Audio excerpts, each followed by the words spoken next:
Hola, ¿cómo están? Buenas tardes a todos.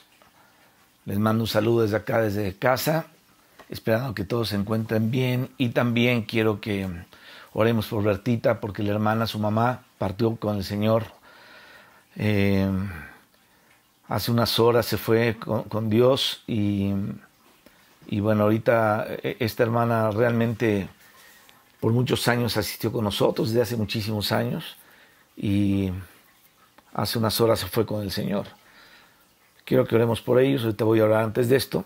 Y después vamos a comenzar con el capítulo 4 del libro de Primera de Pedro, que estamos viendo. Hablamos la última vez acerca del bautismo en agua y hablamos de que Cristo bajó a las partes más bajas y les compartió o les habló a los espíritus encarcelados, los que en otro tiempo no obedecieron a Dios. Y vimos todo eso. Bien, vamos a orar. Voy a dar después lectura a lo que vamos a ver y vamos a comenzar. Padre del cielo y de la tierra, en esta hora queremos darte gracias por la vida que nos has dado. Y sabemos, Señor, que para tus hijos tú tienes un tiempo también para partir de esta tierra. Yo te pido, Señor, que muchos de nosotros podamos ver largos días en esta tierra llenos de frutos que abunden para tu gloria, Señor. Que podamos, Padre, vivir suficiente tiempo para testificar de ti y edificar la iglesia conforme a tu propósito. Pero en esta hora, Señor, también te queremos dar gracias por haber recibido en tu gloria, Señor, a la mamá de Bertita. Y te rogamos, Padre, que bendigas a la familia, sus corazones, dales paz. Y en tus manos los ponemos, Señor, en el nombre de Cristo Jesús. Te pedimos también por este estudio, esta parte de tu palabra del apóstol Pedro que vamos a ver. Ayúdanos, Señor, a tener entendimiento en esto, en el nombre de Jesucristo. Y a ti, Señor, encomendamos nuestras vidas, sabiendo, Señor, que tú tienes cuidado de nosotros. Líbranos del mal, Señor, en el nombre de Jesús, y ayúdanos a seguir adelante hasta el día en que tú nos llames a tu gloria, Padre, en el nombre de Jesucristo. Amén. Bien, vamos a darle lectura del capítulo 4, versículo 1 al versículo 4. Y vamos a continuar con todo esto. Acuérdense que Pedro, pues el mensaje aquí es la vida cristiana y sus sufrimientos, porque hay muchas partes donde nos dice que nos debemos armar del mismo sentir de Cristo, debemos seguir sus pisadas y todo lo que la Escritura, Pedro nos habla aquí en su epístola o en sus epístolas. Dice acá, capítulo 4, versículo 1. Puesto que Cristo ha padecido por nosotros en la carne, vosotros también armaos del mismo pensamiento, pues quien ha padecido en la carne terminó con el pecado, para no vivir el tiempo que resta en la carne conforme a las concupiscencias de los hombres, sino conforme a la voluntad de Dios. Baste ya el tiempo pasado para haber hecho lo que agrada a los gentiles, andando en lascivias, concupiscencias, embriagueces, orgías, disipación y abominables idolatrías. A esto les parece cosa extraña que vosotros no corráis con ellos el mismo desenfreno y de disolución, dice, y os ultrajan. Yo creo que el énfasis aquí está en esta parte, una de las porciones. Acuérdense que Pedro abarca muchos asuntos, pero una de las partes principales aquí es armarse del sentir de Cristo. Es lo que dice aquí el apóstol Pedro. Perdón si digo Pablo, es Pedro. Él habla aquí de armarse del mismo sentir de Cristo. En los versículos del 1 al 6, acabamos de leer hasta el 4, pero abarcando hasta el 6, Pedro está hablando aquí según el cual los creyentes deben armarse, dice aquí la Escritura, y él habla de esto, del sentir de Cristo con respecto a los sufrimientos. Yo sé que esa palabra sufrimientos, mis hermanos, a nadie nos gusta. Sufrimos por muchas cosas, por enfermedades, por mil cosas, por decepciones, por lo que sea. Sufrimos mucho y nadie nos dijo ni nos aseguró que aquí en la tierra iba a ser un paraíso. La tierra no es un paraíso, ya lo vimos esa vez, en otra ocasión. Pero aquí el apóstol Pedro, dice que debemos armarnos con el sentir de Cristo respecto al sufrimiento. En el versículo 1 dice, puesto que Cristo ha padecido en la carne, vosotros también armaos del mismo sentir. Pues quien ha padecido en la carne ha terminado con el pecado. Esta palabra armaos indica que la vida cristiana, mis hermanos, es una batalla. Estamos en una guerra. La vida cristiana es una batalla constante. Fíjense, ahorita yo con mi rodilla llevo ya un mes, una semana, y no saben ustedes los dolores que he padecido, que tengo, y a veces quisiera que me cortaran la pierna para que se me quite ese dolor, pero bueno, es una situación que tengo y tengo que lidiar con ella. Dios me ayude en esto y les ayude a ustedes en la lucha que ustedes tienen. Y todavía no estoy bien, o sea, ahorita tengo aquí el pie levantado. Me refiero a que la vida hay muchas cosas y mientras más grande es uno, pues los sufrimientos, creo yo, se van agudizando porque van saliendo muchas cosas. Habrá gente que es muy sana, gente que no le pasa nada hasta los 88 años, 90 años, o que se recupera rápidamente. Habrá otros más débiles, en fin. Pero la oración es que Dios nos ayude a llegar a tener una edad avanzada sirviéndole a Él, para que podamos seguir llevando fruto acá. Una vez oí a alguien que dijo que debemos orar que Dios nos deje aquí por muchos largos días para poder seguir no solamente conociendo, sino testificando de Él aquí en esta tierra. Entonces, bueno, nuestra oración es esa: Señor, danos largos años de vida, pero llenos de tu presencia. Bien, entonces dice aquí que nos debemos armar del mismo sentir de Cristo. Y esta palabra, armaos, indica que la vida cristiana, insisto, es una batalla, una batalla. Uno de los principales propósitos de este libro, justamente, es animar, pero no solamente animar, sino también exhortar a los creyentes a seguir las pisadas de Cristo al sufrir persecución. Obviamente aquí está hablando de la persecución.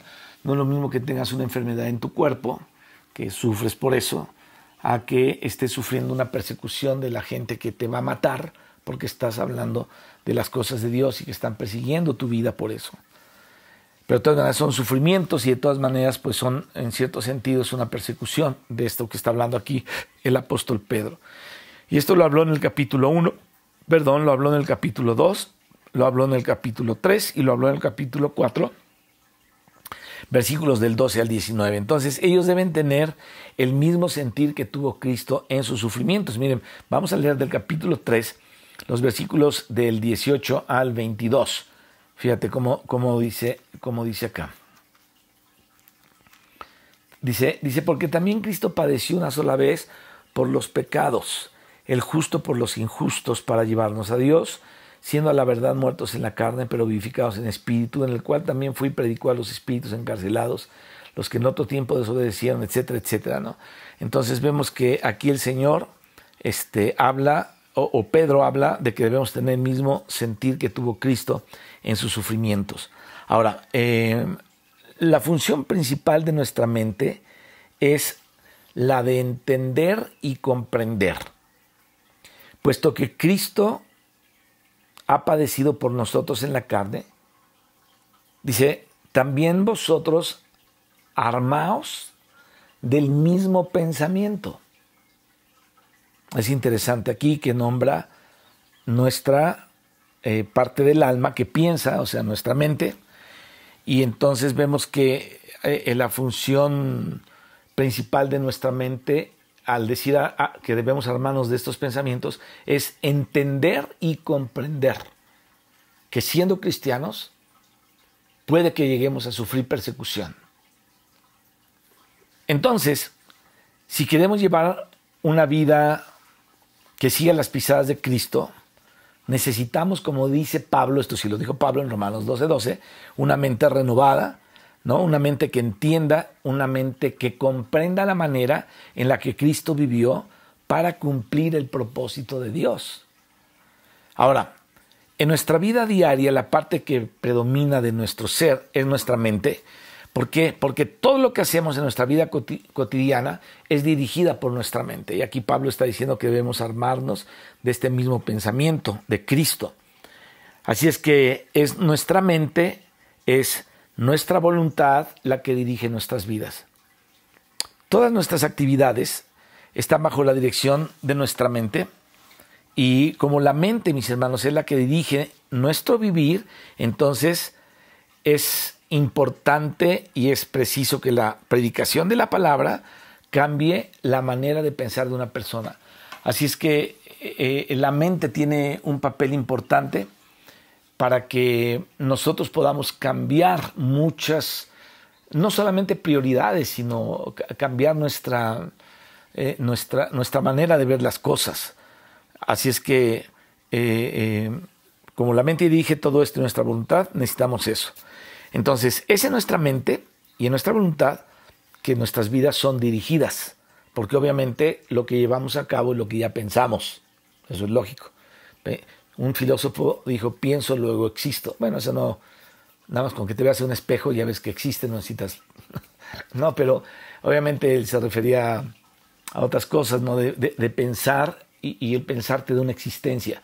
Pero aquí la Escritura nos habla de la manera tan importante de tener la mente de Cristo y poder comprender esta parte de los sufrimientos de Cristo. Ahora, en nuestra mente, no nuestra voluntad, en nuestra mente se dirigen nuestras vidas. Entonces, todas nuestras actividades están bajo la dirección de nuestra mente. Todo está bajo la dirección de nuestra mente. Ahora, como la mente es la que dirige nuestro vivir, porque la mente es la que dirige nuestro vivir, entonces, insisto, es preciso, te lo vuelvo a repetir, que la palabra de Dios cambie la manera de pensar de las personas, o de una persona, o de un hijo de Dios. Uno de los objetivos de la predicación y la enseñanza es el de cambiar la mentalidad de las personas. Ese es el objetivo. Si no cambia tu manera de pensar, si Dios no toca esa parte de tu manera de pensar, difícilmente vas a permitir que eso baje al espíritu y realmente recibas una transformación por parte de Dios. Entonces, la idea de la predicación o de la exposición de la palabra es cambiar la mentalidad de las personas. Si pensamos nosotros de cierta manera, bueno, pues vamos a ser dirigidos en esa dirección, ¿no? Las personas estamos donde estamos porque nuestra mente nos dirigió. Esperemos que todos hayamos sido dirigidos por el Señor. Y a veces nuestra mente se sale de la voluntad de Dios, pero la mente quiere dirigir. Ahora, si nuestra mentalidad cambia y pensamos de otra manera, entonces nuestro vivir lo que va a hacer es que se va a encaminar justamente en esa dirección diferente. Entonces pensamos de una manera, recibimos la palabra y nuestra mentalidad cambió. Hacíamos esto, ya no lo hacemos. Nos gustaba decidir por estas cosas, ya no lo hacemos. Ahora decidimos por otras, etc. Entonces nuestros pensamientos, mis hermanos, rigen nuestras acciones. Eso es importante que lo entendamos. Cada vez que tú piensas, tu pensamiento está rigiendo tus acciones, están rigiendo tus palabras y también tus hábitos. No sé qué hábitos tengas, si tienes muchos hábitos malos o hábitos buenos, los que tengas, tu mente son los que lo dirige. Por esto es que el apóstol Pedro encarga a los creyentes en el versículo 1 del capítulo 4, armarse del sentir de Cristo. Armarse del sentir de Cristo.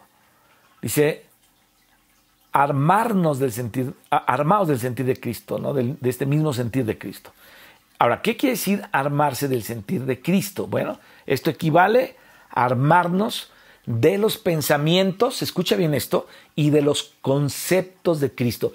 Fíjate, cuando tú y yo nos armamos de los pensamientos y de los conceptos de Cristo, inmediatamente nos vamos a dar cuenta en nuestro pensar cuando algo no es de Dios y lo tenemos que corregir.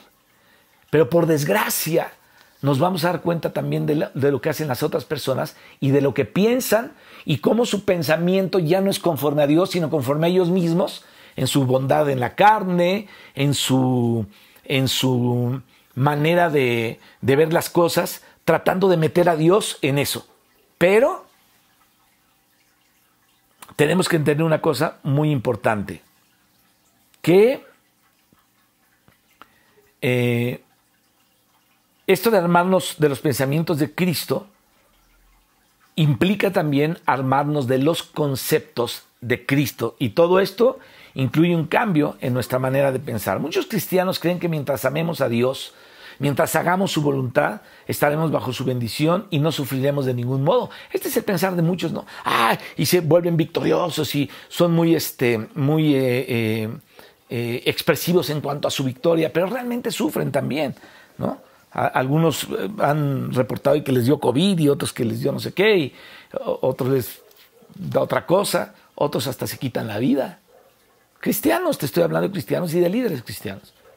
Entonces, ¿qué es lo que pasó en sus mentes? Nunca fue renovada su mente. Ellos pensaron de otra manera y entonces ellos siempre pensaron que haciendo esto y sirviendo a Dios daban por hecho muchas cosas, pero no es así tan fácil, no es así tan fácil, ¿no? Entre los cristianos es muy común el concepto de que mientras amemos al Señor no debemos pensar que ningún sufrimiento nos va a sobrevenir, pero consideren la vida de Cristo, dice el apóstol Pedro. Ahora, vamos a considerar la vida de Cristo. La primera pregunta sería esta: ¿no amaba Cristo a Dios? Fíjate, Cristo amaba al Padre más que todos nosotros, más que tú y más que yo. No hay un amor más grande entre la cristiandad en todos los tiempos hacia el Padre que el amor de Cristo. Y cuando una persona como Pablo, una persona como Pedro, una persona como Juan, como Jacobo, como Tomás, como Santiago, como cualquiera de ellos, de los apóstoles, que amaron al Señor, ¿no? O el tiempo de los místicos, los tiempos de Guyon, allá por los 1500 y pico, ahí con Madame Guyon, en el tiempo de que se llamó estos místicos que se encerraban y hablaban y meditaban muchas cosas muy buenas de las cosas de Dios. Pero ¿tú crees que alguno de ellos amó más al Padre que Cristo? Ninguno. Porque si tú y yo amamos al Padre, es Cristo en nosotros amando al Padre. Eso es interesante que lo sepamos. Entonces dice aquí que debemos considerar la vida de Cristo. Entonces la pregunta es esta: ¿no amaba el Señor Jesucristo a Dios? Y otra cosa, ¿acaso no hizo Jesús la voluntad de su Padre, la voluntad de Dios? Nosotros decimos que la hacemos y hacemos nuestra voluntad muchas veces. Apenas de repente tal vez rozamos la voluntad de Dios haciendo algunas cosas que salen, pero en todo el día, en toda nuestra vida, si se pusiera una balanza, mi hermano, entre la voluntad de Dios y nuestra voluntad ganaría el peso así de esta manera. ¿No crees que es cosa fácil hacer la voluntad de Dios? Ni en tu matrimonio, ni con los hijos, ni en la iglesia. Es difícil hacer la voluntad de Dios si no nos llenamos de Cristo. Entonces, considerar a Cristo, ¿no? La vida de Cristo es considerar y preguntarnos si no amaba él a Dios o si no hizo la voluntad de Dios. Pues te digo, Cristo amó mucho a Dios, muchísimo a Dios. Él hizo la voluntad de Dios al pie de la letra hasta el final y de una forma absoluta. Totalmente absoluta. Pero ¿qué cosas sucedieron a lo largo de su vida? Porque estamos considerando esto. Dice el apóstol Pedro que la consideremos. De un hombre que amó a Dios como nadie lo ha amado. De un hombre que hizo la voluntad del Padre como nadie la ha hecho. ¿Qué pasó a lo largo de su vida? Bueno, pareciera que durante su tiempo y su vida aquí en la tierra no hubiera experimentado ninguna bendición, sino solamente sufrimientos. Yo sé que gozó cuando comía, iba a casa de Marta y María y comía, gozó cuando fue a cenar a la casa de Zaqueo, gozó cuando iba con sus amigos, cuando seguramente trabajaba o lo llevaba por ciertos lugares y estaban juntos y platicaban, lo disfrutó, pero en medio de todo eso, el Señor Jesucristo sufrió, todo el tiempo sufrió. Fíjate, Él nació en una familia pobre, de entradita, muy pobre. Muy lejos el Señor Jesucristo de ser considerado de una familia de clase alta. Hay muchos cristianos, maestros cristianos que no son tan buenos maestros, que dicen que si tú eres pobre, bueno, que tienes una maldición, pues, de modo que el Señor haya nacido bajo maldición. Cristo nació bajo la bendición de Dios y por el poder del Espíritu Santo. Aunque en pobreza, pero con la bendición de Dios. Todos esos se vuelven charlatanes y mentirosos. Los que te dicen que si no tienes dinero o que si eres pobre estás maldito, no es cierto. No es cierto. No es cierto, porque yo conozco gente que ahora son pastores, que su lana la han hecho, su dinero lo han hecho de hacer tranzas. Lo han hecho de hacer cosas que no son derechas. Y presumen que tienen mucho dinero. Hay muchos así. Hay muchos así, hermanos, que de repente se vuelven pastores, pero tienen negocios de lo que quieras. Negocios de inmobiliarias, negocios de dulces, negocios de mueblería, lo que tú quieras. Negocios de lo que quieras. Y en sus transacciones son abusivos, siempre quieren ganar, o sea, si pueden evadir impuestos, en fin, una serie de cosas. ¿Para qué nombrarlo? Entonces, el Señor nació en una familia pobre que estaba lejos de considerarse una familia de la clase alta. Y obviamente, aquella familia, aunque era pobre, era del linaje de David. Eso era lo que le importaba a Dios, que viniera del linaje de David. No que naciera en la opulencia. En el mundo nosotros vemos que los príncipes nacen en la opulencia. Tú ves, por ejemplo, toda la nobleza de Inglaterra, la nobleza, así, no me gusta hacer esta así en comillas, pero ya no se me puede parar el dedo, esta nobleza que come niños y que hace brujería y media y misas negras y cultos al demonio, todos estos de la nobleza, ¿verdad? Por ejemplo, pues nacen ahí, nacen ya en un estatus muy alto. Esos son todos los descendientes, escucha esto, y de toda aquella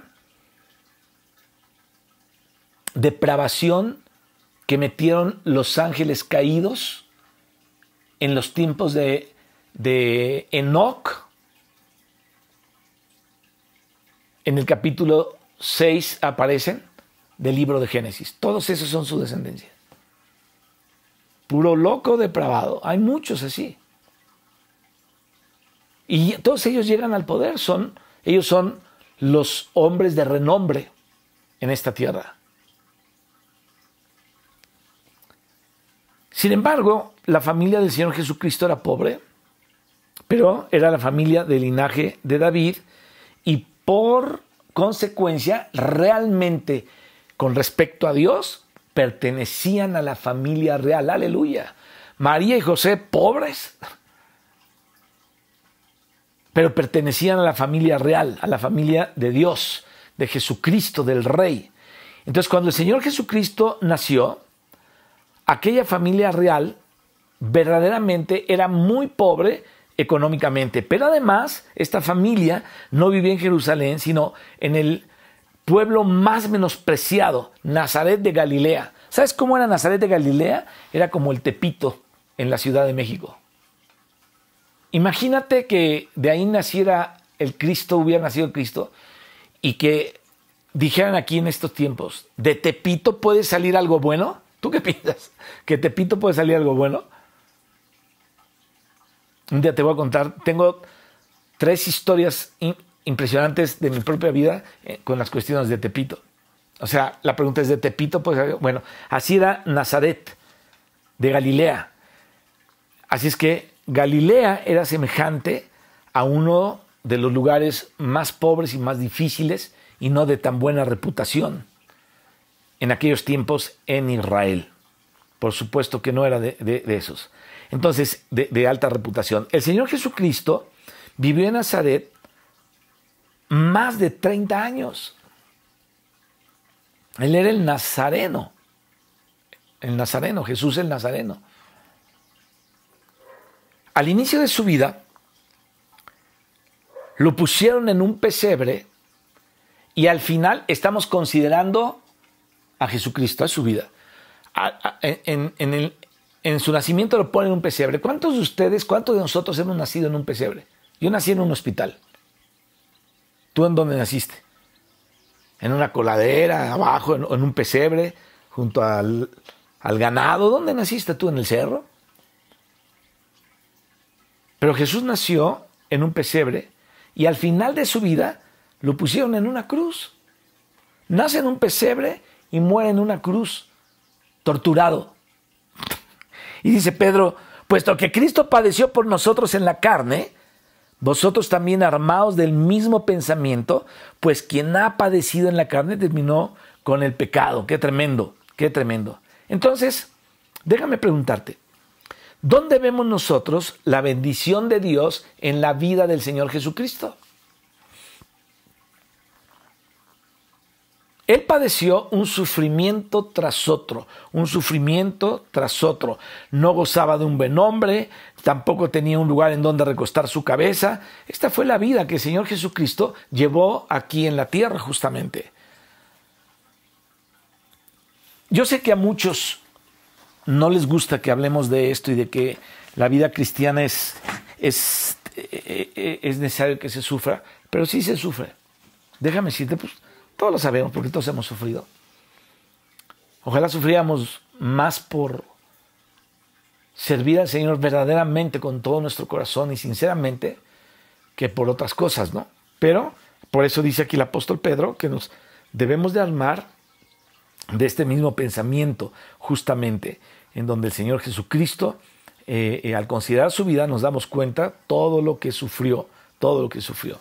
Entonces, el concepto, mis hermanos, de que la vida cristiana es una vida de sufrimientos es totalmente contrario a la mentalidad natural y religiosa, especialmente a la mentalidad natural de muchos cristianos, ¿no? Ahora, yo sé que decimos es que el Señor nos da paz, el Señor nos va a prosperar, el Señor nos va a esto y lo otro, aquello. Pero el hecho es que en medio de los problemas, lo que deberíamos tú y yo de heredar es la paz de Jesucristo en medio de todos los problemas que tenemos. Porque los problemas no se quitan, tenemos que salir de ellos. Israel tuvo 42 jornadas en sus 40 años que anduvo en el desierto, 42 jornadas. Números 33. Y luego le da un mandamiento Dios a Moisés y le dice a Moisés que escribiera estas cosas de las jornadas con sus salidas. Y le dice a Moisés, escríbelas, Moisés. A cada jornada que lleguen, con la salida que van a hacer. Entonces el pueblo de Israel fue pasando de una experiencia, algunas buenas, placenteras, como todos lo hemos pasado, pero otras eran difíciles, muy difíciles. Y salían de una y llegaban a otra. Y llegaban a otra y salían de ella. Entonces lo interesante de esto es que en las situaciones y en las jornadas difíciles, nosotros tenemos una salida que Dios nos da. O sea, no va a estar pasando esto siempre, sino que Dios nos va a dar una salida junto con la situación difícil. Entonces, son muchos los cristianos que piensan que mientras pertenezcamos a Dios, mientras seamos nosotros parte del pueblo de Dios, y le amemos y hagamos su voluntad, en lo que respecta a nosotros, nos irá bien en todo. Bueno, ciertamente Dios lo prometió, ¿no? Y te irá bien, Él ciertamente el bien y la misericordia te seguirán.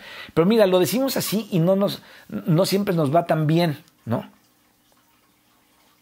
Hay cristianos que son muy entusiastas en esto y dicen es que debemos ser muy positivos porque Dios es positivo. Sí, pero también está la otra parte. También está la otra parte donde ha habido problemas, tienen hijos o hijas que no quieren saber nada de Dios, y muchos problemas de aquí y de allá, y muchos problemas. Sin embargo, tenemos que seguir haciendo la voluntad de Dios, gozarnos en la presencia de Dios, pero la mentalidad esta la tenemos que cambiar, porque esto dice la palabra, que tenemos que considerar a Jesucristo. Entonces, no es así tan fácil de que mientras le amemos y hagamos su voluntad en lo que respecta a nosotros, nos irá bien en todo. Según este concepto, seremos bendecidos y tendremos un buen empleo, una buena casa, una excelente vida familiar, y no es tan fácil. No es tan fácil. Ha habido algunos que por educación y por muchos principios que se han fijado en su vida, su familia ha ido bien, pero en otros aspectos traen sufrimiento. O se enferman de esto, le dio cáncer a uno, el Alzheimer al padre, en fin, cosas duras, ¿no? Y otros que les ha ido de la patada, de la cachetada, les ha ido de lo peor en su vida matrimonial, que son gente que predica y gente que se supone que sirve a Dios, les ha ido mal, unos pleitos con el marido y con la mujer terribles, amenazas de divorcios, se dicen hasta lo que se van a morir y luego salen a predicar. Entonces pregúntame si todo ha sido bendición y todo irá bien. A otros les salen los hijos rebeldes. Muchos hogares donde el hijo, siendo cristianos, el hijo es un homosexual, de repente se lo dice al papá, el papá se muere de un infarto. O sea, Esa es la realidad de la vida. No quiere decir que no tenemos tiempos de remanso, tiempos de paz, tiempos de gozo, pero hay sufrimientos. Es lo que te trato de decir. Ojalá no me lo tomes por otro lado. Bueno, los cristianos que sostienen este concepto quizás abriguen en sus mentes que todos sus hijos van a ser la gran cosa, van a ser profesionales, bien preparados, adinerados. Incluso es posible que algunos cristianos hayan tenido éxitos y sean ricos y digan, qué bendición tan maravillosa me ha dado el Señor, ¿no? Todo lo que tengo y todo lo que he logrado se debe a que amo mucho al Señor Jesucristo y le sirvo con todo mi corazón y hago su voluntad. Y miren cómo Dios me ha bendecido, porque muchos dicen, sí, mira, Dios me ha bendecido tanto. Entonces te presumen su carro, te presumen sus salarios o te presumen la empresa. Por decirlo, algunos, ¿no? que dicen que Dios los ha bendecido así. Bueno, este concepto de la vida cristiana es totalmente contrario a lo que el apóstol Pedro está hablando aquí. Entonces alguien está equivocado. ¿Tú quién piensas que está equivocado? Piénsalo un poquito. ¿Quién crees tú que esté equivocado? Porque es totalmente contrario a lo que Pedro enseña aquí en la epístola. Pedro sabía un secreto que tú y yo debemos saber. Escuche esto. Cuanto más amamos al Señor, más somos privados de ciertas cosas. Checa la vida de todos los que sirvieron a Dios. Muchos fueron privados de sus matrimonios, privados de familia. ¿Cómo crees que vivió Abraham toda su vida y que tuvo un hijo ya cuando era viejo? Bueno, Dios le dio vitalidad sobrenatural porque después se casó con otra y tuvo más hijos, Abraham. Cuando él murió, él apartó algo muy especial en su herencia para Isaac porque fue el que le vino de Dios, pero tuvo otros hijos y de ahí nacieron otros pueblos. Por ahí está escrito, eso es cosa de investigarlo. Y yo ya lo investigué y te das cuenta que de ahí nacieron un montón de otros pueblos, otras cosas, ¿no? El mismo Ismael, ¿no? Entonces, él les dejó ciertos dotes a ellos, pero a Isaac le dejó lo principal. Pero la pregunta es esta, o sea, ¿cómo te imaginas tú que fue todo esto? ¿Tú crees que haya sido tan fácil estar casado por tantos años y no tener un hijo, un heredero? Era difícil la situación con Abraham, o sea, y fue un llamado. Se testifica de Enoc, que fue un pregonero de justicia.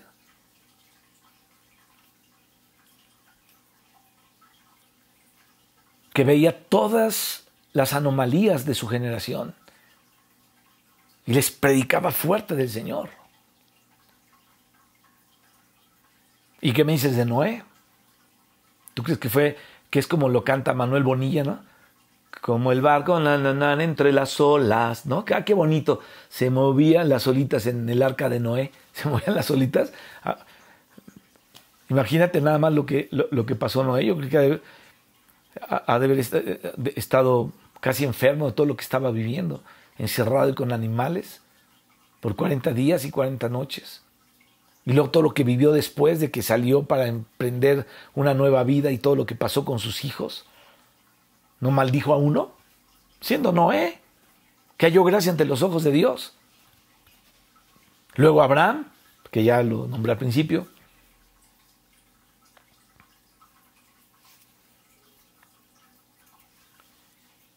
Lo mismo Isaac, lo mismo Jacob. Jacob llevó una vida de sufrimientos impresionante. Obviamente él era un suplantador, era eso, un suplantador. Y sufrió muchísimo. Lo más difícil fue la persecución de su hermano y el temor que tenía a su hermano. Pero Dios le dio gracia y lo ayudó, pero el temor no se le quitó. Una vez estaba hincado en el camino, ya había despachado a su familia por otro lado, dijo, aquí me van a matar, y no fue así. Pero tenía un miedo. Cuando le dice Saúl, no, pues vámonos, no, dice, mi señor, ¿a dónde nos vamos? Ya, como diciendo, ya, por favor, déjame ir, ¿no? Porque no sea que me cortes la cabeza. ¿Por qué? Porque Jacob sabía que se las debía a Saúl. Entonces no fue una vida así tan tranquila. Luego con 2 mujeres, lleno de hijos. Obviamente esto vino por la voluntad de Dios también.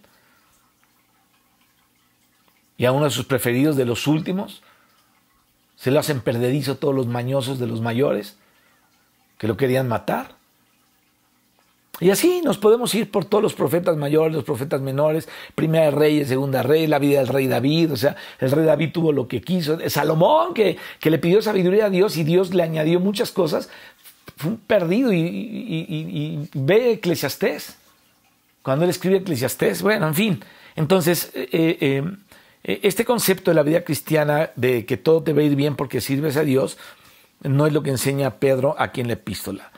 Insisto, Pedro sabía que mientras más amaras a Dios, mientras más te entregaras al Señor, más privados eras de ciertas cosas, y también sabía que cuanto más hacemos la voluntad de Dios, más problemas tenemos. Mientras más haces la voluntad de Dios, te metes en más problemas. ¿Problemas de qué? Pues relacionados con el empleo, relacionados con la familia y la vida familiar. Así es que esta es la razón por la cual todos, creo, necesitamos prestar aquí atención al encargo que nos hace el apóstol Pedro acerca de armarnos del mismo sentir de Cristo. ¿Qué clase de sentir es el sentir de Cristo? Porque fíjate, si nosotros tenemos este sentir de Cristo que dice aquí la Escritura, entonces nos vamos a dar cuenta, mis hermanos, que vivimos en una época en la cual impera la rebeldía. Vivimos en el tiempo de una generación pervertida y torcida.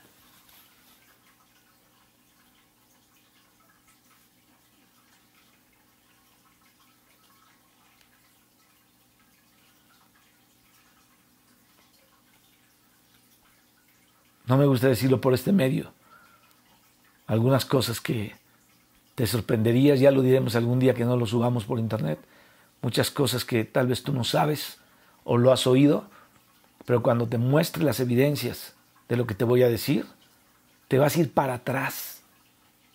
No sabes la maldad profunda que hay en este mundo.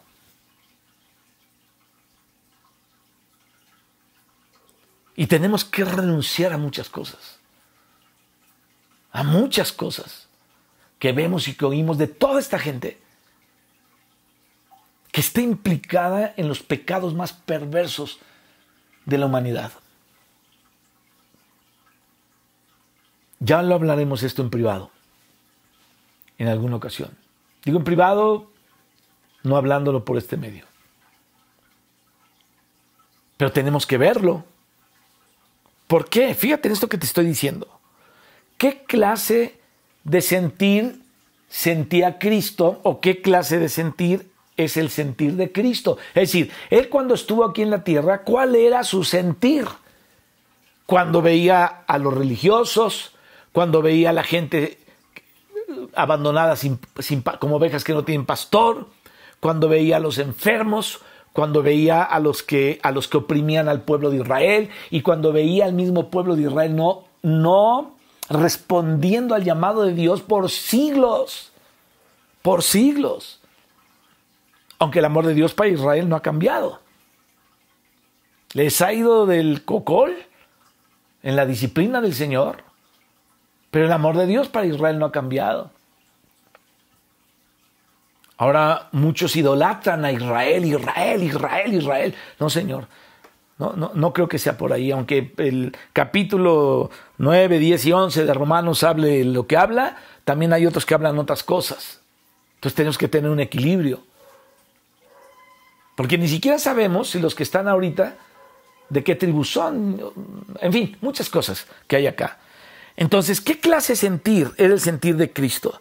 Te decía hace ratito que si tenemos el sentir de Cristo, nos vamos a dar cuenta que vivimos en una época en la que impera la rebeldía, en una generación torcida, en una generación pervertida, y como la época en que vivimos se caracteriza por la rebeldía, la generación, mis hermanos, en nuestros días es perversa. Entonces, cuanto más amemos a Dios, cuanto más hagamos la voluntad del Señor, más sufriremos y más problemas nos van a sobrevenir. Porque ya no podemos ver el mundo igual.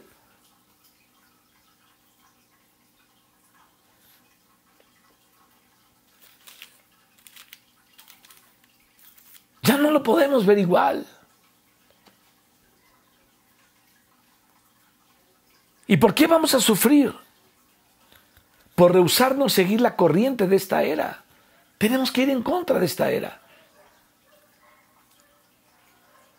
Por un lado, nosotros queremos hacer la voluntad de Dios, porque creo que todos anhelamos hacer la voluntad de Dios. Pero por otro, la voluntad de Dios es totalmente contraria a la corriente de esta era. De igual manera, nosotros hemos optado por amar al Señor Jesucristo y por eso es totalmente contrario a lo que piensa o totalmente contrario a este mundo corrupto. Entonces, si somos personas que aman al Señor, si somos personas que hacen la voluntad del Señor, eso es importante que lo consideremos, entonces estamos destinados a sufrir. Amén. Tengo un libro muy interesante del cual un día le saqué unas fotos y lo subí por WhatsApp para que lo leyera la congregación, algunas cosas de los que se llamaban los cuáqueros. Cristianos que en los tiempos del feudalismo, en 1500 y pico, fueron muertos, cristianos campesinos muertos por la mano de Martín Lutero, o sea, no por la mano, sino por el odio que Martín Lutero, el reformador, fue en el tiempo de la Reforma. Justamente, por eso un día me dijeron, oye hermano, que si quieres hablar de la Reforma en la Universidad de, no sé qué, ahí de Guanajuato, yo no quiero hablar de la Reforma, y la Reforma, o sea, yo tomo de Dios nada más que de alguna manera Dios sacó sus verdades, pero el que hizo supuestamente la Reforma, que lo saque a una película como el muy bueno, no era así, mi hermano. Este monje alemán, Lutero no era tan como lo pintan. La realidad es que Lutero era Lutero. Yo no digo que no esté con el Señor, pero él junto con el papado consintió la muerte de miles de personas. Dice la historia que en un solo día, como eran campesinos, eran obreros, era la clase explotada en Europa, fíjate, en Alemania, en Suiza, todas esas partes de por allá, en Holanda, todos esos lugares.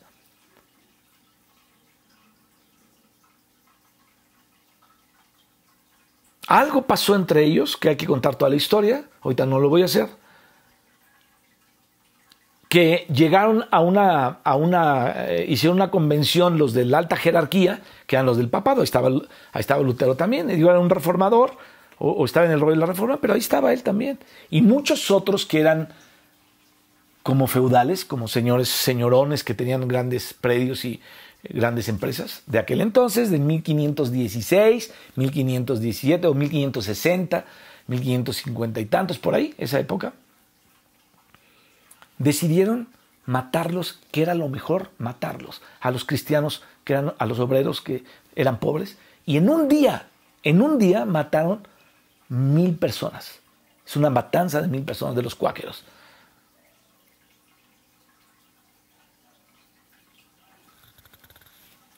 Y no creas que fue el único día que mataron. Fue una matanza terrible. Miles de personas murieron. Así como odiaron a los judíos, a ellos los odiaron y eran cristianos. Y cuando tú lees sus testimonios de las cartas que ellos dejaron, porque dejaron cientos de cartas, era gente que creía que Jesucristo era el Hijo de Dios, creía en la Trinidad de Dios, creía en el bautismo, creía en la vida apartada para servir al Señor, creía en una vida que no se tenía que inmiscuir en las cosas del mundo. Eran cristianos de veras, así está su testimonio. Yo tengo las cartas de un montón de ellos ahí. Y sus nombres. Obviamente no me las aprendo, porque son nombres raros. Entonces, mientras más amemos a Dios, más vamos a sufrir en este mundo corrupto.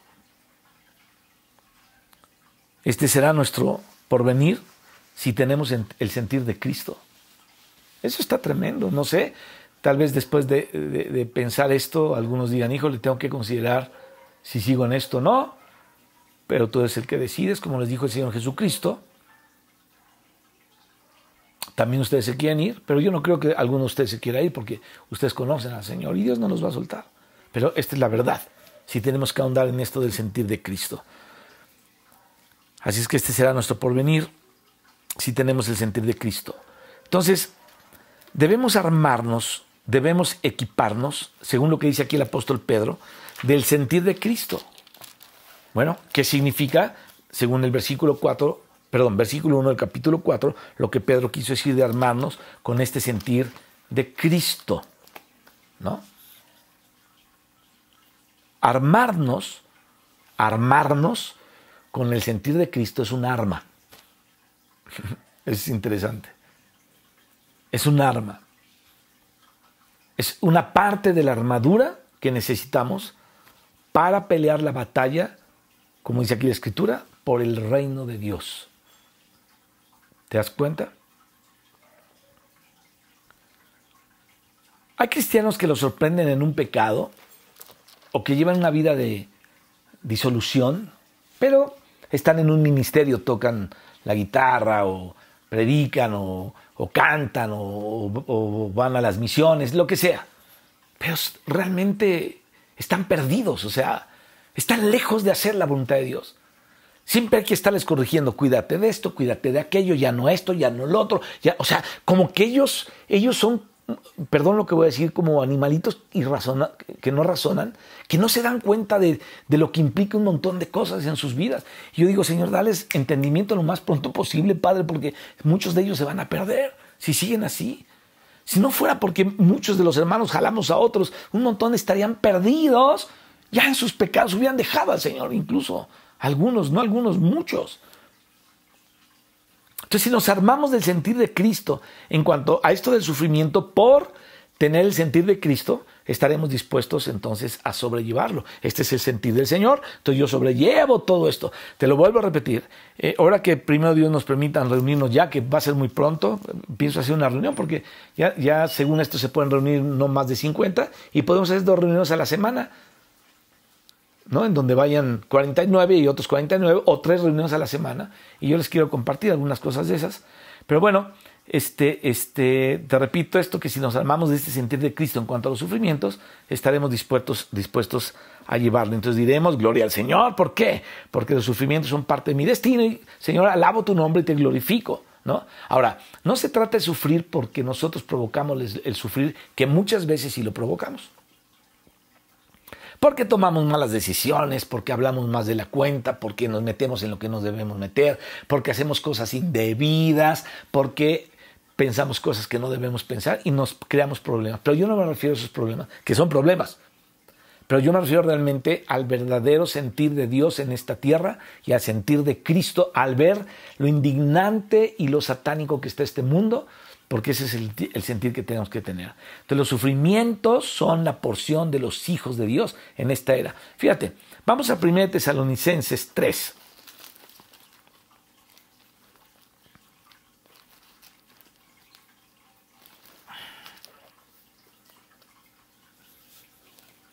Porque ahí el apóstol Pablo dice a los creyentes que Dios los ha destinado, fíjate qué interesante, este es Pablo, los ha destinado para padecer sufrimientos y persecuciones.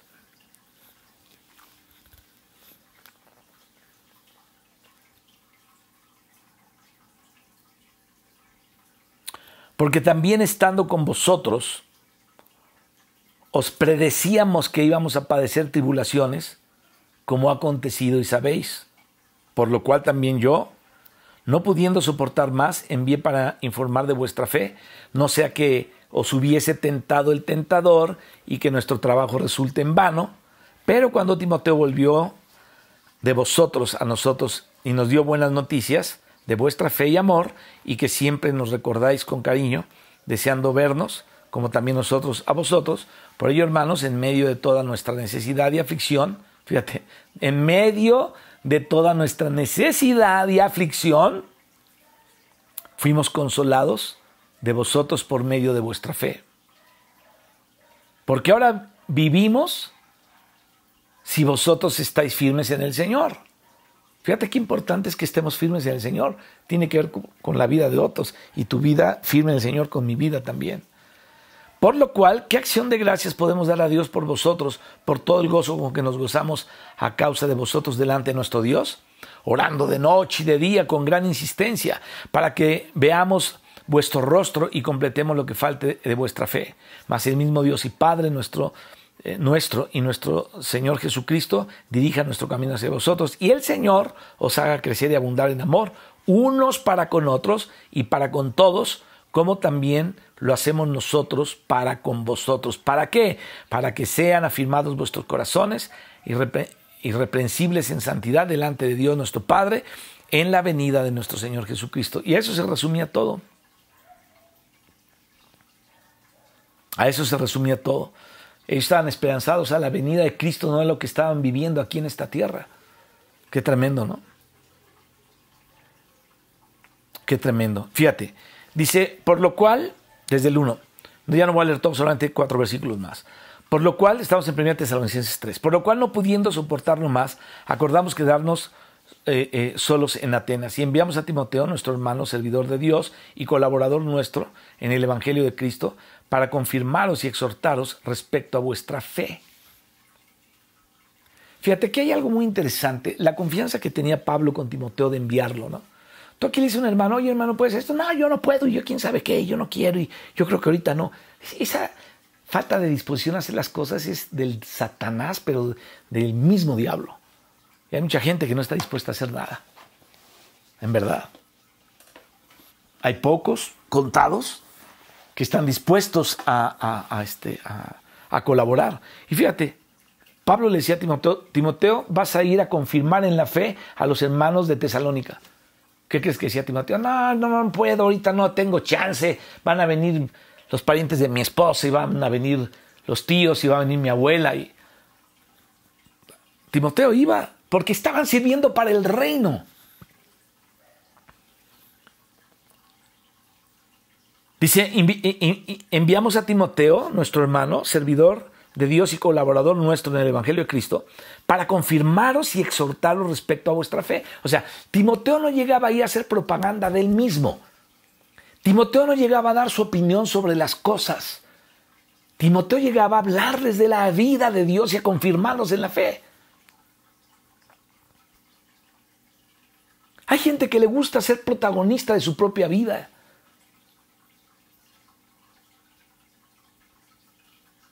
Pero no es lo que Dios quiere. Bueno, dice, a fin de que nadie a fin de que nadie se inquiete por estas tribulaciones, porque vosotros mismos sabéis que para eso estamos puestos. ¿Qué te parece? Lo que dijo el apóstol Pablo en 1 Tesalonicenses 3.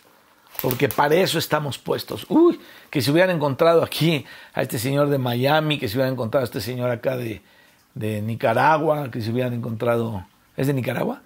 El señor No, es de Guatemala. De Guatemala. O que se hubieran encontrado con este otro señor acá de no sé dónde estaba, acá uno que repartía sacazo y medio, a sacazos, ¿no? Le sacaba los diablos a sacazos a la gente. O les curaba las enfermedades a sacazos, no sé qué hacía. Sus sacos mágicos que unos aquí están orgullosos de tener un saco de él. Yo digo, ¿qué es eso, Dios mío? Es más idolatría, todo es pura payasada. Te dicen, te sacan rollos bíblicos. Es como el manto de, son capaces de decir eso, como el manto de Elías a Eliseo, ¿no? Esas son payasadas, ni que estuviéramos en el Antiguo Testamento. Es increíble la superstición que hay en la vida de los cristianos. Así es que Pablo aquí le dice a los creyentes que Dios nos ha destinado para padecer sufrimientos y persecuciones. Es decir, Dios no nos ha destinado para hacer algo aquí en esta tierra y amarlo y enraizar aquí, porque somos peregrinos.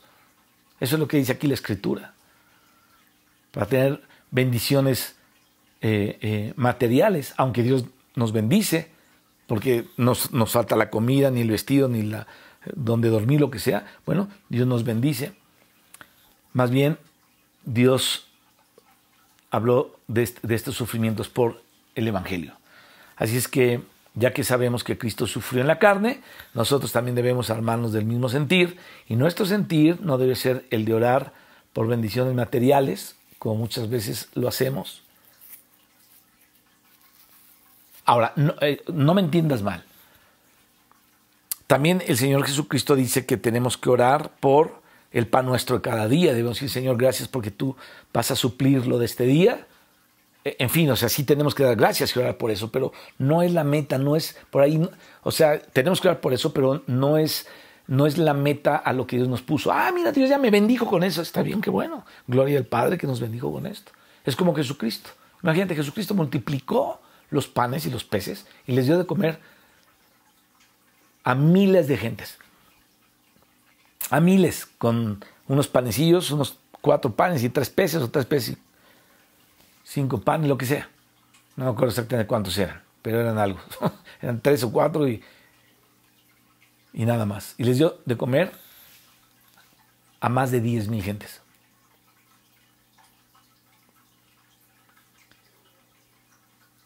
La gente empezó a seguir a Cristo porque comieron y se saciaron. Dijo, no, el alimento le sale de las manos, ¿no?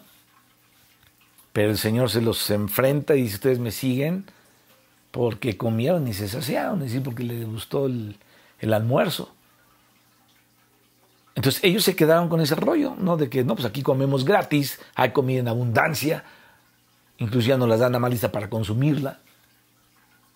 Pensaron que el Señor Jesucristo era un McDonald's o era un Burger Boy, que les tenía la comida ahí lista. ¿Y sabes qué? No era así. Ellos se equivocaron. El Señor hizo eso y la meta de Cristo no era esa.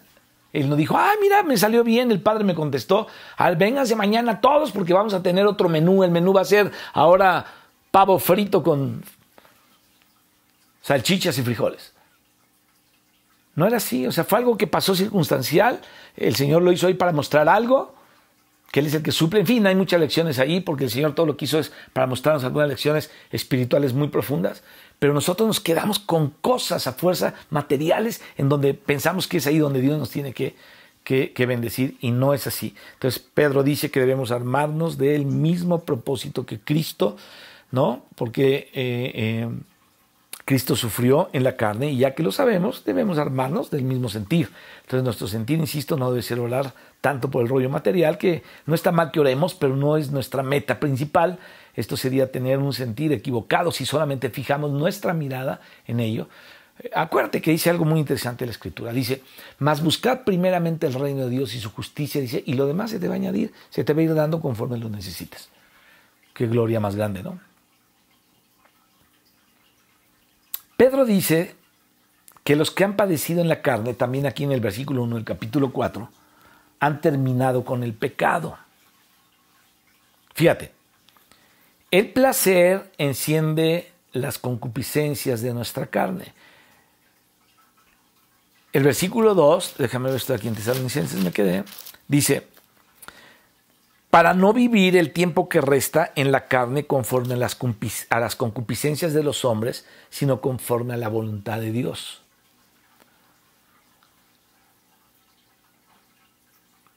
Baste ya el tiempo pasado para haber hecho lo que agrada a los gentiles, andando en lascivias,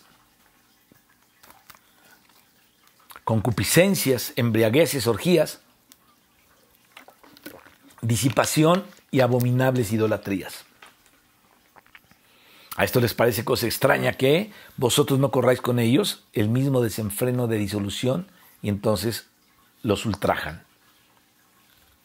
Entonces fíjate, te lo vuelvo a repetir.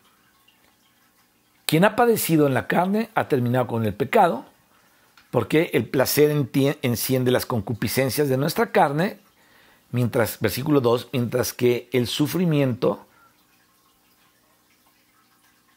las detiene, las atenúa. Entonces el propósito de la obra redentora de Cristo es librarnos de la vana manera de vivir que heredamos según el capítulo 1, versículo 18 y 19. De una vana manera de vivir que heredamos. El sufrimiento en este contexto concuerda, mis hermanos, justamente con la obra redentora de Cristo. ¿Por qué? Porque también cumple el propósito de guardarnos de una manera de vivir pecaminosa, del desbordamiento, ¿no? y de disolución. Mira, vamos al capítulo 4, en los versos que acabo de leer, 3 y 4, dice, basta ya el tiempo pasado de haber hecho lo que haga a los gentiles. Y habla de las lascivias, de las concupiscencias, de las embriagueces, de las orgías, de la disipación y de abominables idolatrías.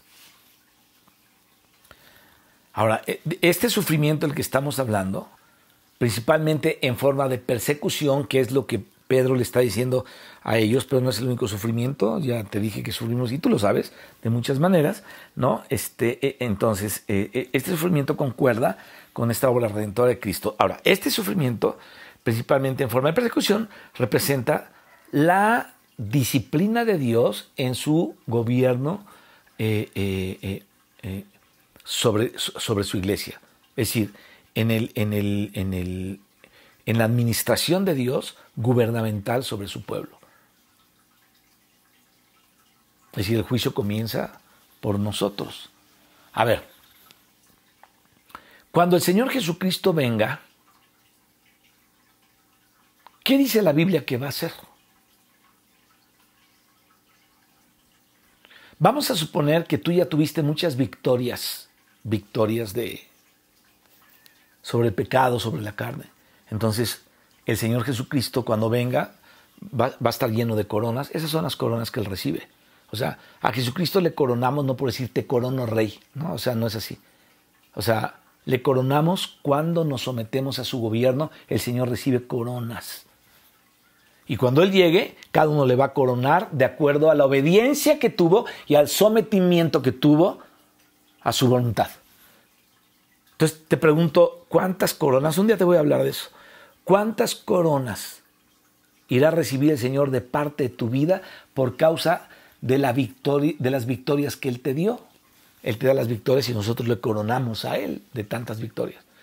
Entonces, cuando el Señor venga, lo primero que va a hacer es tratar con sus siervos y tratar con los que Él escogió. Y a uno les va a dar 2 talentos más, a otros le van a dar 5 talentos, a otros le van a dar otros 5 talentos, ¿no? O sea, lo que va a venir el Señor a hacer es a juzgar. Ahí está en el capítulo 19 de Apocalipsis. El Señor Jesucristo va a venir a juzgar.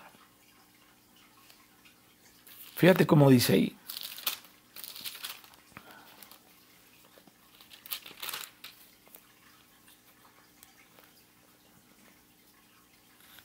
Desde el 11. Entonces vi el cielo abierto y aquí un caballo blanco, y el que lo montaba se llamaba Fiel y Verdadero, y con justicia juzga y pelea. Sus ojos eran como llama de fuego, y dice aquí, y había en su cabeza muchas diademas. ¿Por qué tenía muchas diademas el Señor? ¿Qué era lo que estaba viendo Juan? Que Jesucristo había sido coronado con la obediencia y el sometimiento a su gobierno de sus escogidos. Por eso Él tiene muchas diademas. ¿Cuántas diademas de ti tendrá el Señor el día en que Él venga? Y tenía un nombre escrito que ninguno conocía sino Él mismo. Estaba vestido de ropa teñida de sangre y su nombre es el Verbo de Dios. Y los ejércitos celestiales, vestidos de lino finísimo, blanco y limpio, le seguían en caballos blancos. Y de su boca sale una espada aguda para herir con ella a las naciones. Y Él las regirá con vara de hierro, y Él pisa el lagar del vino del furor y de la ira del Dios Todopoderoso. Entonces el Señor va a venir a juzgar fuertemente al mundo, pero a los primeros que va a juzgar es, obviamente, a la iglesia. Ahora, ¿cómo lo sabemos? Bueno, en Lucas, en Mateo, está escrito. Cuando el Señor habla de las parábolas de los administradores que les dejó el Señor, su Señor un encargo, dice, cuando Él regrese otra vez acá a la tierra, entonces Él va a llamar a cuentas a todos. Así es que ese va a ser el juicio a la iglesia, el juicio de los cristianos. Y luego, estando aquí, va a haber un juicio que se llama el juicio de las naciones, Mateo 25. Y Él va a juzgar a las naciones. Y va a apartar a los cabritos, como aparta el pastor a los cabritos de las ovejas.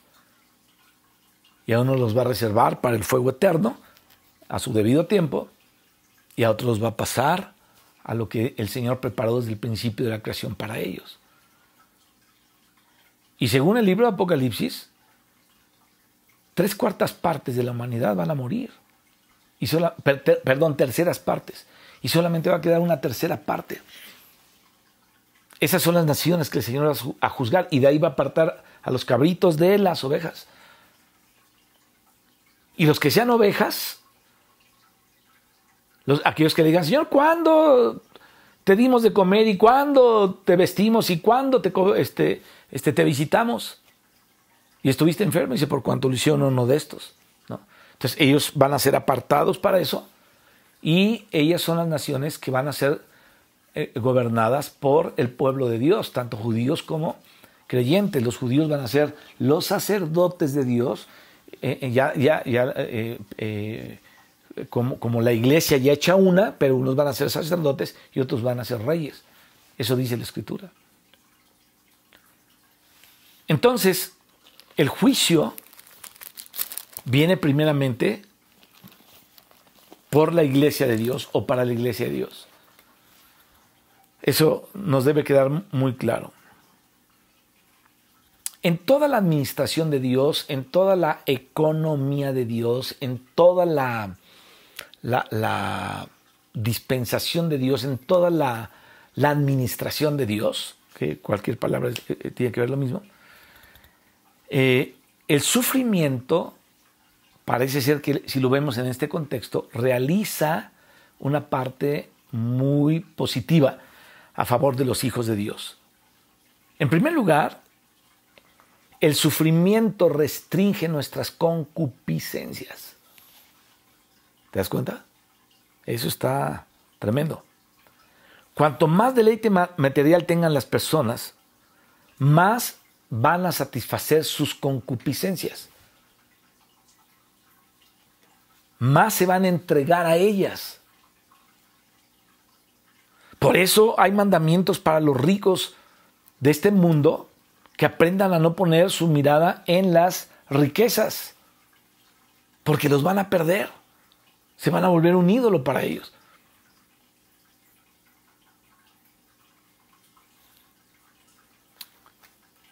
Hay cristianos que se jactan de que Dios les suplió para ir a Las Vegas.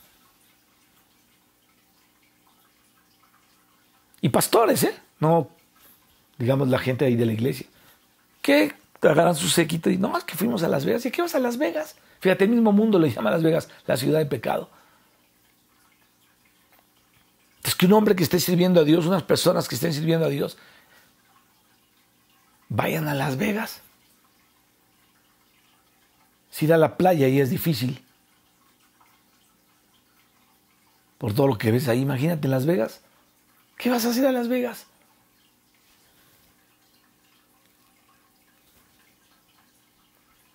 Te vuelvo a repetir, el sufrimiento restringe muy ampliamente las concupiscencias de los hombres. Y el hombre, cuanto más deleite material tenga, más satisfacción va a tener en sus concupiscencias y más se va a entregar a ellas. Pero si sufrimos, déjame decírtelo así, la persecución de la que habla la Escritura, o enfermedad o pobreza, bueno, este sufrimiento nos guardará de complacer nuestras concupiscencias. Ahora, esto lo tenemos que entender de una manera muy fina, ¿no? Porque quiero decir que nos vamos a volver pepenadores para esto. O sea, no estoy hablando de eso. Porque también el libro de los Proverbios pone ahí un balance, ¿no? Señor, que no tenga menos de lo que tenga para que no blasfeme tu nombre, o que no tenga más para que no te desconozca, ¿no? Entonces debe haber un equilibrio en esto. Si Dios nos ha prosperado, nuestra mirada no está en la prosperidad, sino decimos, Señor, gracias porque podemos ayudar a otros. Podemos ayudar a otros. Y gracias a Dios que hay hermanos que lo han hecho.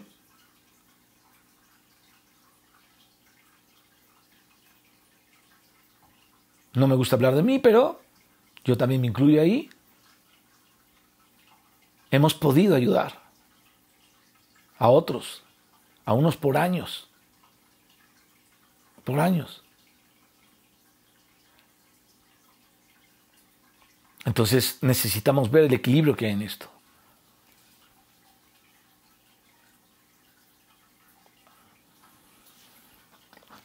En fin, el diablo puede usar las riquezas para avivar las concupiscencias, mis hermanos. ¿Cuántos montones de los supuestos pastores o llamados pastores que se han enriquecido, pero enriquecido de veras? O sea, no estoy hablando que tengas en el banco 50,000 pesos o 30,000, no, pastores que tienen millones de dólares guardados,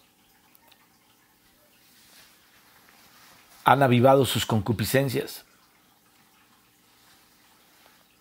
Dios, en cambio, utiliza los sufrimientos que padecemos en la carne para que terminemos con el pecado. ¿Te das cuenta? Versículo 2, Pedro añade lo siguiente. Dice aquí, para no vivir el tiempo que resta en la carne, en las concupiscencias de los hombres, sino en la voluntad de Dios. Está interesante. Ahora, este versículo indica que ya no debemos vivir según la vana manera de vivir que recibimos de nuestros padres, capítulo 1, versículo 18, sino que según la manera de vivir santa y excelente, versículo 15 del capítulo 1 y capítulo 2, versículo 12, que es pura en un temor santo y es buena en Cristo, capítulo 3, versículo 2 y 16. Bueno, en esto consiste la voluntad de Dios. Ahora, no es fácil, mis hermanos, mantenerse alejado de las concupiscencias y hacer la voluntad de Dios mientras tenemos abundancia de muchas cosas, ¿no? Yo conozco cristianos que dicen, no, es que yo prefiero estar acá como tienen mucho dinero, prefieren estar en su rollo donde están, ahí con sus cuatrimotos, con sus rollos que tienen, hasta se echan para acá. Y está bien, yo digo que tengo una moto, pero ellos prefieren todo eso, o sea, tienen una preferencia por todas aquellas cosas. No te estoy hablando al tanteo, te estoy hablando de la verdad, porque si no conociera casos no te los dijera, no los hablaría porque no los conozco, pero sí los conozco. Entonces, no es fácil mantenerse alejado de las concupiscencias y hacer la voluntad de Dios mientras tenemos abundancia de bienes materiales, aunque Dios no está peleado con esto tampoco, ¿no? Te lo he dicho otras veces, el hermano Wayne ha utilizado lo que Dios le ha permitido tener para ayudar a otros en su vida a poder tener de parte de Dios. Bájamelo, mijo, por favor. Es que ya se me cansó la pierna aquí. Tantito, espera, despacio. Gracias. ¿No? A tener a otros, sobre todo armarlos para que la obra de Dios camine, ¿no? Él no ha acumulado para sí riquezas, ni ha acumulado para sí nada. Entonces, es interesante el ejemplo del hermano Myers, hasta histórico, para casi el siglo que él lleva viviendo.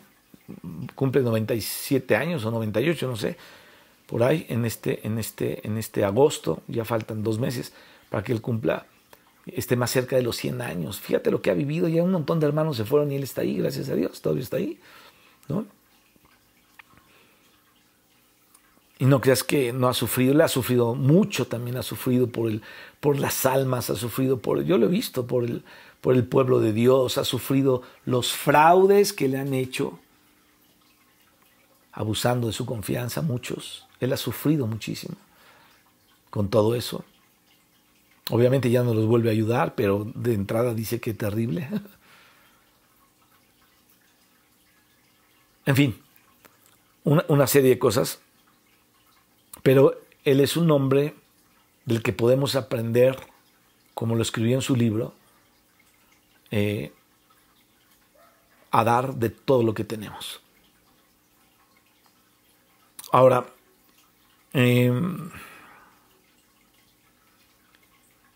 por esta razón de que no es fácil vivir cuando hay abundancia, sino tenemos que tener la mente de Cristo para poder decir, bueno, Señor, me supliste todo esto, va para tu obra, ¿no? En la obra lo vamos a meter. ¿En qué? En la obra.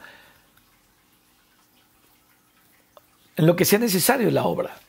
El sostén de los misioneros,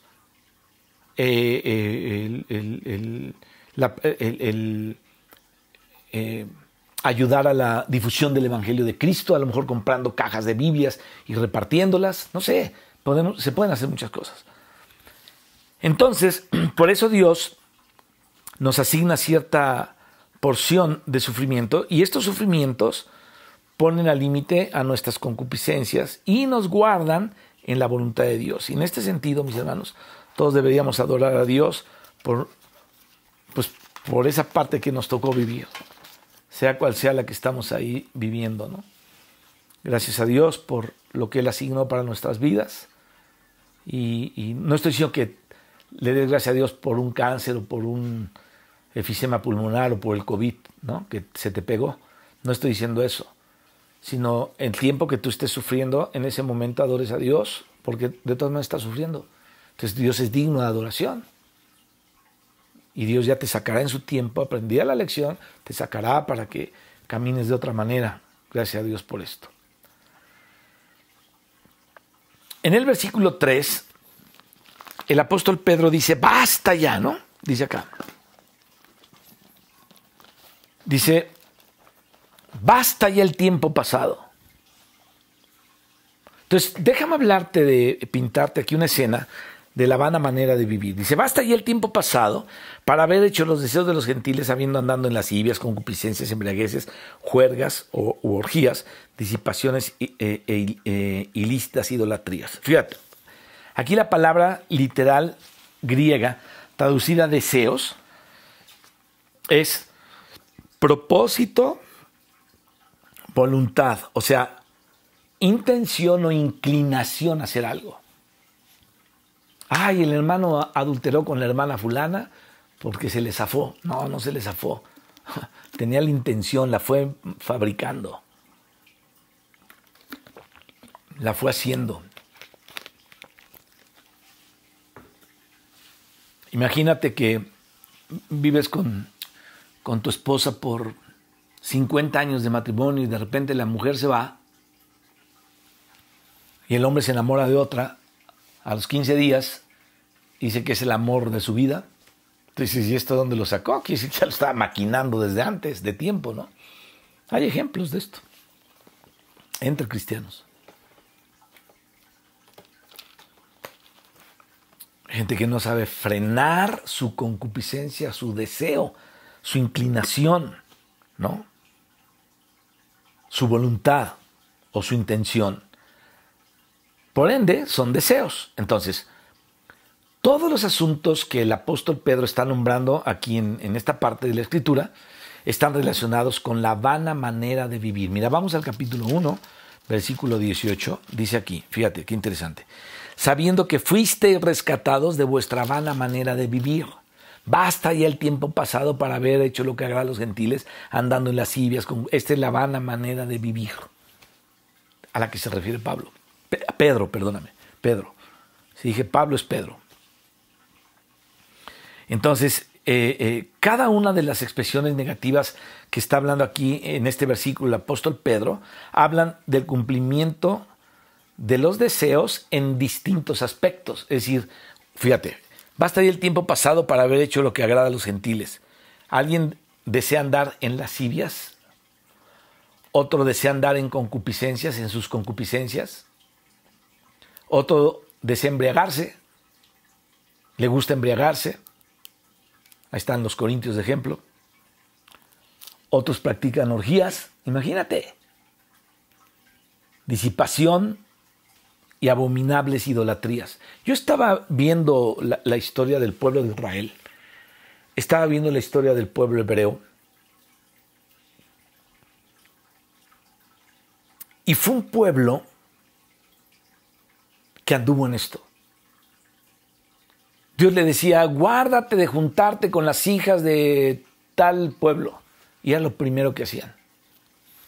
Era lo primero que hacían. Y no solamente eso, sino que empezaban a adorar a sus dioses. A tal grado que llegaron a adorar a los demonios que adoraban otros pueblos, teniendo un Dios que los había sacado con una gran redención de la tierra de Egipto. ¿Te das cuenta? A mí me impresiona la historia de Israel. Y entonces debe tomar sabiduría mi corazón y decir, híjole, Si Israel le fue así, a mí me puede ir así si me descuido. Entonces, fíjate, déjame repetirte esto. Cada una de estas experiencias malas que habla aquí el apóstol Pedro en este versículo, hablan del cumplimiento de los deseos en distintos aspectos.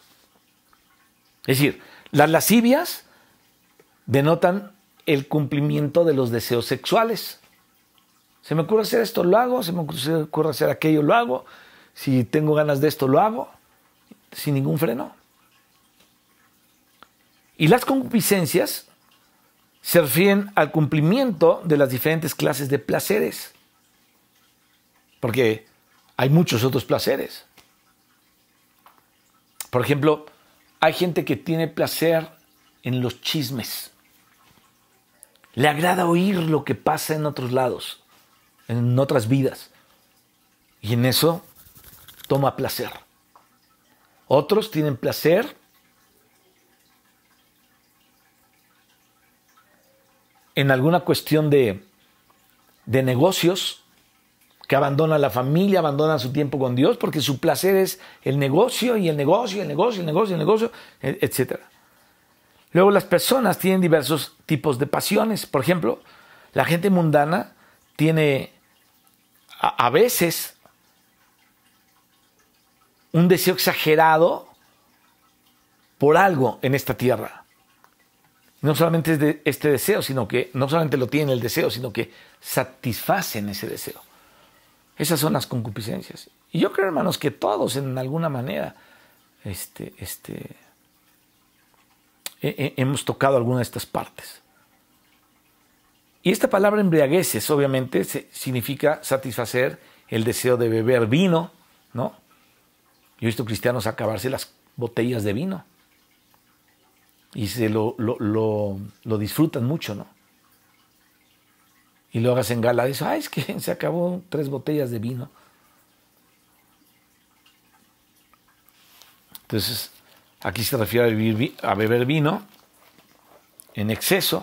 A lo mejor no está mal, no sé, porque se utiliza en Europa el tomar cierto vino para la digestión. Yo obviamente no tomo ni gota de vino, pero se acostumbra en otros lados. Pero yo estoy hablando aquí ya del placer de tomar en exceso, que no quiere decir que tengamos permiso para tomar poquito. O sea, no estoy hablando de eso, pero habla de esa situación.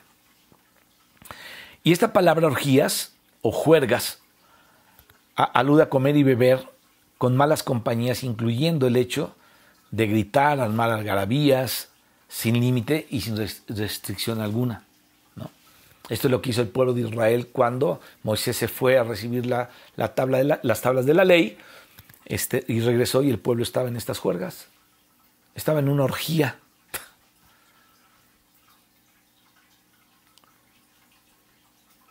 Aquí también el apóstol Pedro en el capítulo 3 habla de la disipación.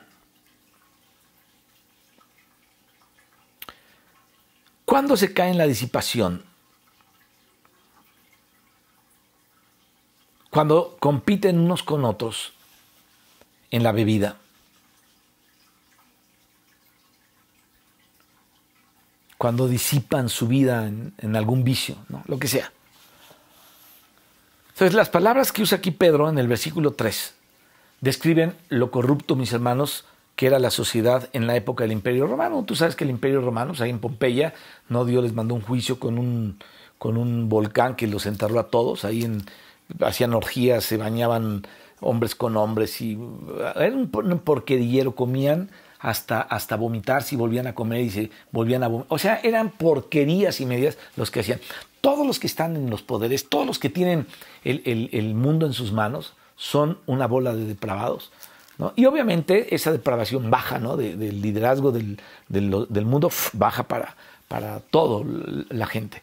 Entonces, el apóstol Pedro está describiendo aquí lo que pasaba en la sociedad de la época del Imperio Romano.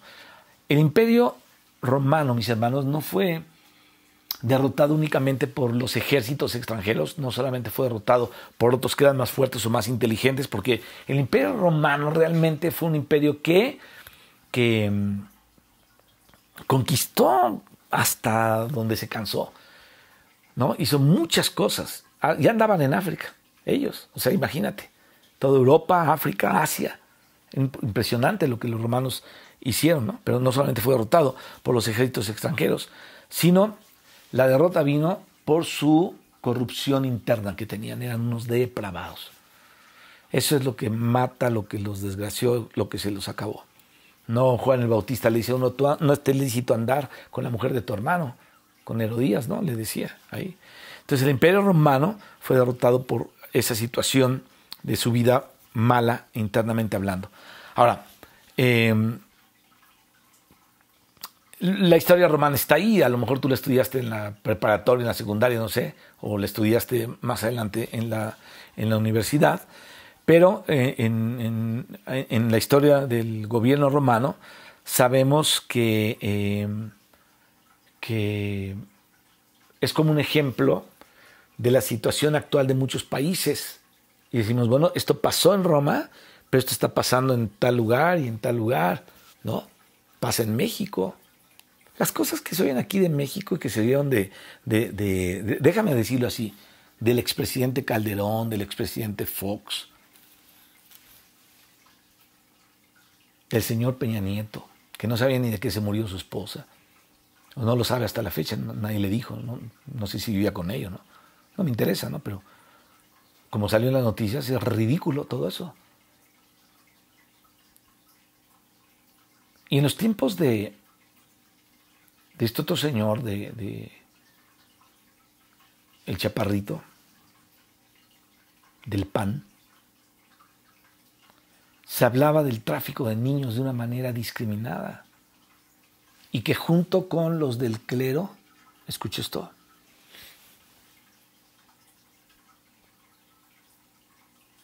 hacían unas fiestas horribles donde los niños eran la diversión. Ahora, ¿qué es eso lo que se oye, lo que se ha oído?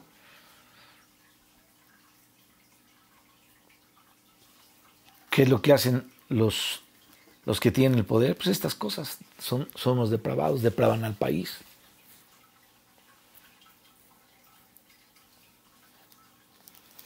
En los tiempos de el señor Portillo, él era un depravado, un mujeriego, su esposa era una bruja.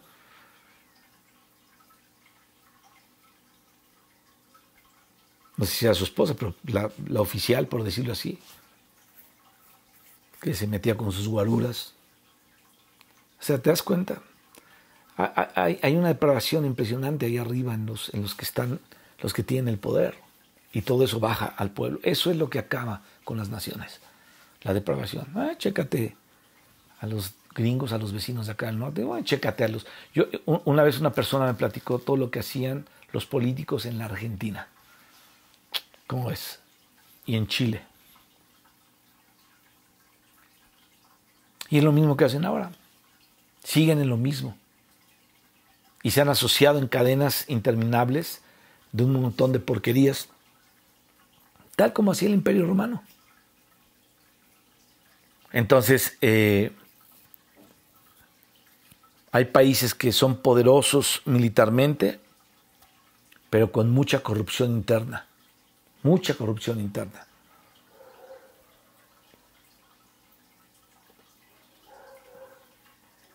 Solamente considera las fiestas que hacen los fines de semana todos estos y a lo que se dedican. Está horrible eso.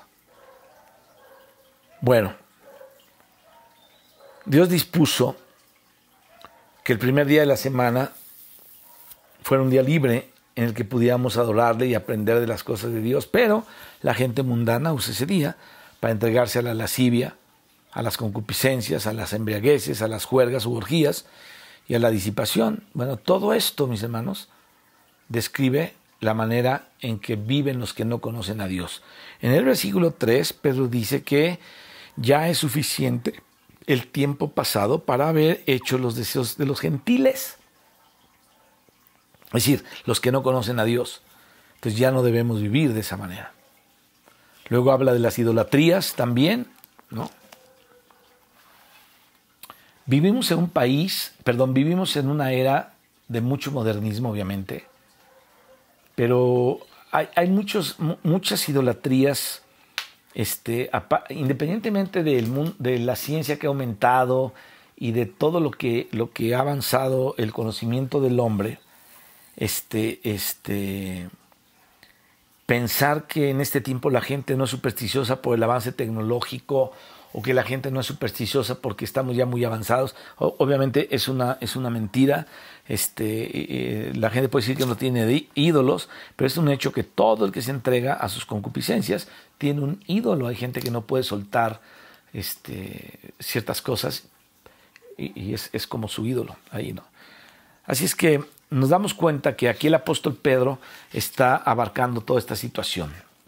Luego, en el versículo 4, Pedro añade, dice, en ello,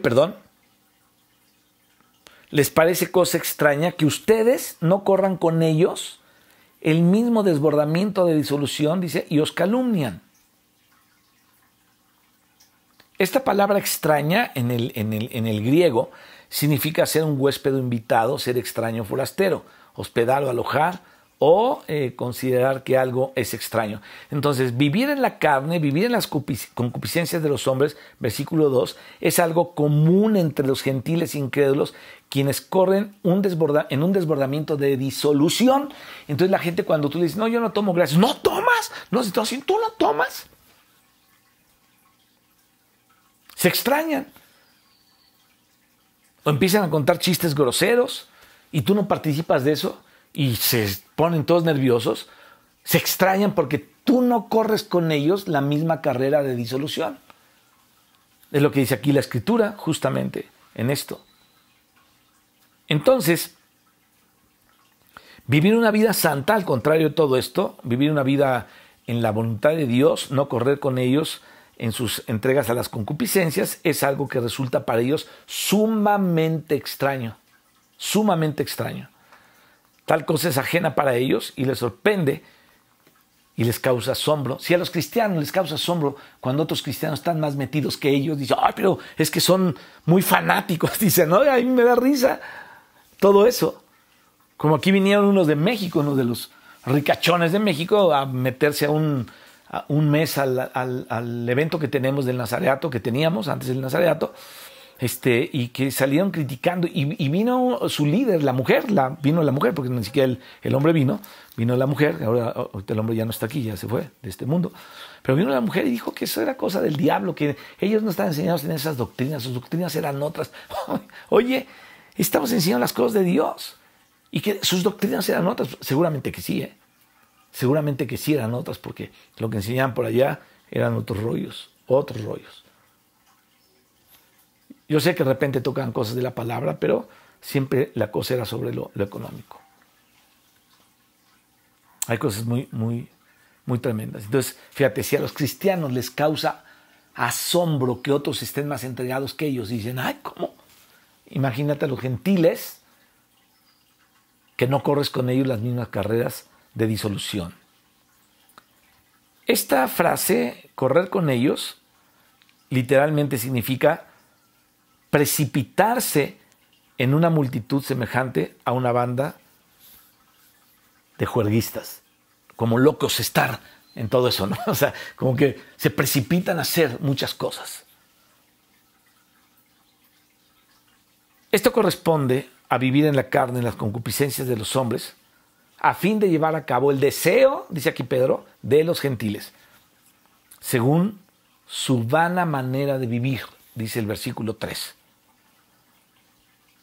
Esta frase desbordamiento de disolución significa derramamiento o rebosamiento, es como una corriente que rebosa así de algo, pero desbordamiento pues. Aquí denota esta frase entregarse de una manera excesiva a las concupiscencias, o sea, de una manera realmente excesiva, como locos, como desenfrenados, a las concupiscencias. Es decir, es un exceso de corrupción, es un exceso de de iniquidad, es un exceso de darle vuelo a los deseos de la carne. De eso está hablando aquí. Es un desbordamiento, ¿no? Entregarse excesivamente a todo esto. Un exceso de degradación, un exceso de corrupción. Ahora, si tú examinas la Escritura, Dios acabó al mundo por estas cosas en Génesis capítulo 6. Ahí está, lee la historia de la Biblia, lee lo que el Señor escribe, el Espíritu Santo escribió en Génesis 6. Entonces, dice, esta palabra denota que corren hacia todo eso. Fíjate, a la gente del mundo le parece extraño, dice el apóstol Pedro, que nosotros ya no corramos con ellos en el mismo desbordamiento de disolución. Dice aquí la Escritura. Entonces, todos los placeres que están puestos aquí en este versículo, en el versículo 3, todos estos placeres de los que habla aquí el apóstol Pedro, se asemejan a esto, a un desbordamiento, ¿no? Es como una locura, la concupiscencia es como una locura, a algo así. No te quiero poner ejemplos porque es muy brusco esto y no me interesa decirlo, porque no quiero ni imaginármelo, pero es una locura todo esto. Ahora, este desbordamiento, mi hermano, es una corriente, es una tendencia, es la tendencia hacia la que el mundo va. Si tú y yo supiéramos con verdad el desbordamiento de porquerías que hacen los actores, que hacen los de las élites, los altos niveles de las élites, te darías cuenta que Pedro está hablando la pura verdad. Cómo corren al desbordamiento de todas estas porquerías. Siempre que llega el fin de semana, la gente del mundo sigue en esta corriente para entregarse a sus concupiscencias. Y así a ellos les parece extraño que nosotros, como creyentes, no corramos con ellos, dice aquí la Escritura, el mismo desbordamiento de disolución. Para ellos, nosotros somos como extranjeros. Claro que sí. Gracias a Dios que somos así. Nos miran como si fuéramos extranjeros, como si fuéramos ciudadanos de otro país, y tienen razón, ¿no? Tienen razón. Y esto lo vemos, ¿no? En las diversiones que había terminando el trabajo, terminando las escuelas, los alumnos cuando mataban clases a donde se iban, ¿no? A embriagarse, emborracharse o a hacer sus fiestas extrañas. Y no solamente embriagarse y emborracharse, sino a drogarse. Y en fin, una serie de cosas que todos conocemos. Pero hay más y cosas más horribles. Entonces, esta palabra disolución mencionada en el versículo 4 también indica darse gusto en exceso. Entonces, todos necesitamos comer, pero no debemos comer en exceso. De la misma manera, todos necesitamos beber, pero no debemos beber con demasía. En cierta ocasión, el apóstol Pablo dijo a Timoteo que por causa de sus frecuentes enfermedades, dice el apóstol Pablo, toma un poco de vino para que, no sé si le sacaba las lombrices, si le quitaba la gastritis o le daba algo, pero aquí le dice en la Escritura que bebiera un poquito de vino a causa de sus enfermedades o por su salud. Pero no debe irte al extremo de beber en exceso, ese era el asunto. Ahora, si nos excedemos en la comida, en la bebida, ¿qué va a pasar? Caemos obviamente en exceso y en disolución, como dice aquí el apóstol Pedro. Entonces dice que nosotros somos hijos de Dios, que ya no debemos correr esa misma carrera de disolución como los gentiles. Y en la manera en que comemos, en la manera en que bebemos, en la manera en que hacemos las compras, en la manera en que, en fin, que gastamos lo que sea, debemos limitarnos, debemos restringirnos y no hacerlo así con un desbordamiento. No debemos disolucionar andar en ninguna disolución de ninguno de estos asuntos. La gente mundana sigue el desbordamiento, la gente mundana sigue la disolución, pero nosotros los creyentes, mientras ellos siguen corriendo tras todo esto en esta era, nosotros como hijos de Dios debemos ir en contra de esta corriente. Y lo último que nos dice aquí el apóstol Pedro es que los creyentes son calumniados. Como les parece cosa extraña que no corramos con ellos el desenfreno de disolución, el desbordamiento de sus placeres, ¿no? Entonces nos ultrajan, dice aquí.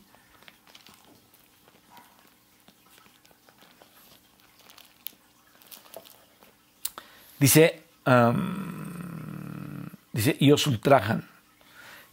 Eso lo vamos a ver después, pero ellos darán cuenta al que está preparado para juzgar a los vivos y a los muertos, ¿no?